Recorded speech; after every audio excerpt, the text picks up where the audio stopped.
welcome to 2023. So, a while ago I did a video on these models, and I am back with an update video. So, first thing I probably noticed is that I actually have some track for them, sort of. But the major thing is, so previously I had only 4 cars, which were 3 you see here and then a flat car. I now have 9. So I'm going to do a probably brief overview of each of these 9 cars. I probably should have done an update video before, but it is what it is. I'm going to start off with the track layout here. It was going to be more, and I just decided not to do it. This is actually, it's like 50mm gauge, or it's supposed to be that. So the wheels, actually I stopped using a flange design, and now they just ride on regular wheels. They'll go in between the tracks, and there is a switch here. It's a little metal piece that latches onto one rail, and then I have to turn it to go to the other one, like that. Yeah, it's just a single blade design. It works well enough. It works well enough. Yeah. So this is the this is one of the cars. It's not. This is actually the second one I built. I built it probably this was the quickest one I built. I built it in one day.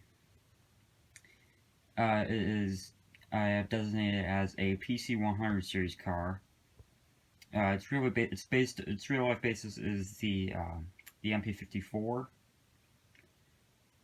Not much has really changed with this since the last video. I just added cowcatcher style pilot to the front of it and the other end as well. I don't think I mentioned this in the last video, but all the models that have doors, the doors do open. It's just paper folds. Probably not that great in the long term, but it works. Next car is the TC100 series, which is a trailer car version of the PC100 series. They're both 100 series cars for model number, and that's also what I've numbered them as. It's identical to the other one. It just doesn't have a pantograph on it. This next car is a PC 400 series. This was the most recent EMU car I built. It's based off the cars used on the Sacramento Northern. I couldn't find what type they are. And I numbered it 404, specifically the post in that one specific channel on PensyFan19's Discord server. It has both the pantograph and trolley poles, and diamond pantographs are actually kind of hard to make because of how the parts are on them. And this one is kind of offset a little bit unintentionally. I may replace it with just a single arm pantograph at some point. But both trolley poles, they do work. Like they move around. And this one has, this one's actually left-hand, the control stand is on the left-hand side, but on the 100 series card, it's on the right side. I will probably add a cowcatcher style plow to it at some point.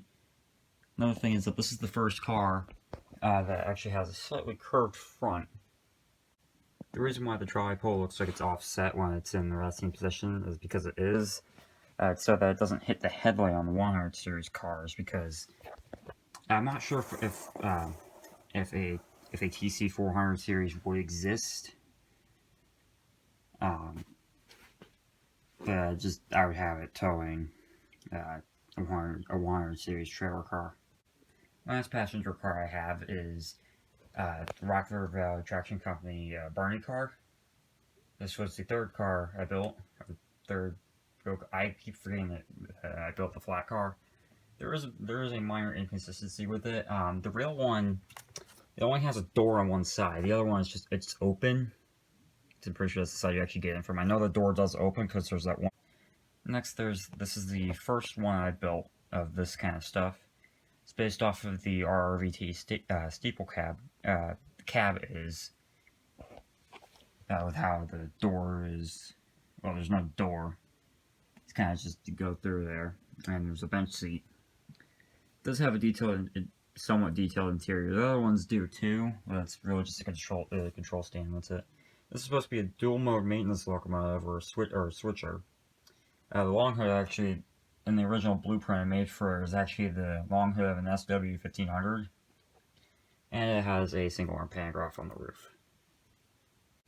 I went for the classification of HD40 for this, and it's numbered 80. Now, I have another similar one. This one is finished. It doesn't look like it is. This is the most recent one I built. This is a line car. It's based on the HD40, except it's a pure electric, because there's a large platform on the back and there's a door back there. There's not an entryway on the other side. It's just a set of windows. You can see there.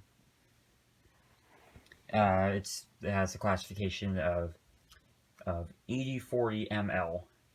The ML standing for the M meaning it's maintenance of way, and then the L meaning it's a line car.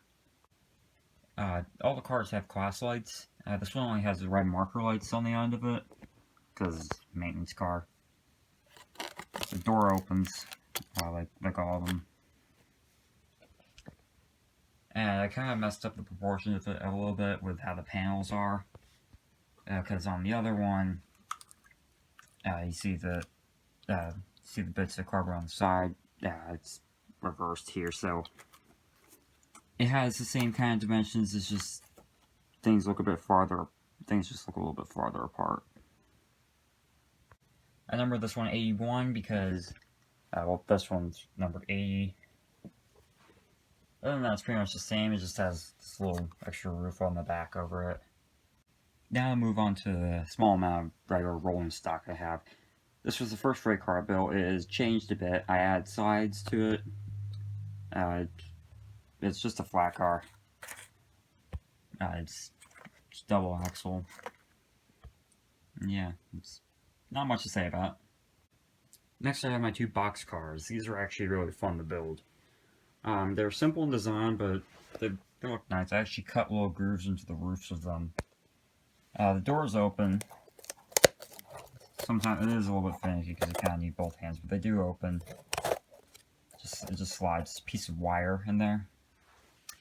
They are identical except for number, which this one is 10700 and this is 10701. They are both single axle, by the way. These are a combination of the inspiration for these was a combination of box cars that were used on the Rio Grande Railroad and an image of a Japanese box car I found. It's basically a combination of those two. So yeah, that's it for this video. I might make more of these. Probably will. It's actually been a little while since I made one. All of these were made within probably a couple weeks after I made that first video. So yeah, that's really all I have.